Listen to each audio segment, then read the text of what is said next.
আগামী 19শে এপ্রিল মুস্তাফিজের চেন্নাই লড়বে লখনউর বিপক্ষে। ম্যাচটি হতে চলেছে চেন্নাইয়ের সপ্তম ম্যাচ, যেটি বাংলাদেশ সময় রাত 8টায় শুরু হবে। আর এ ম্যাচে মুস্তাফিজ কেমন বোলিং করবেন তা জানিয়েছেন মহেন্দ্র সিং ধোনি। এর আগের ম্যাচে ধোনি বলেছিলেন মুস্তাফিজ একটা উইকেট পাবে, আর হয়েছেও তাই।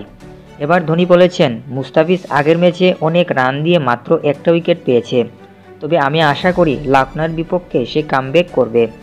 আমি সবসময় বলি যে ও চেন্নাইয়ের পিচে খুব ভালো বোলিং করে, কিন্তু লখনউর হোম ভেন্যুতে সে এবার ভালো বোলিং করবে বলে আমি আশাবাদী। যেহেতু আমাদের দলে মাতিস পাতিরানার সাপোর্ট মুস্তাফিজ পাবে, তাই উইকেট পেতে ওর সুবিধা হবে। আমি মনে করি মুস্তাফিজ সে ম্যাচে 2টো উইকেট পাবে। তো ভিউয়ার্সরা ধোনি বলেছেন মুস্তাফিজ 2টো উইকেট পাবেন। আপনারাই কি এই বিষয়ের সাথে একমত? আপনাদের মূল্যবান মতামত অবশ্যই নিচের কমেন্ট বক্সে লিখে জানাবেন।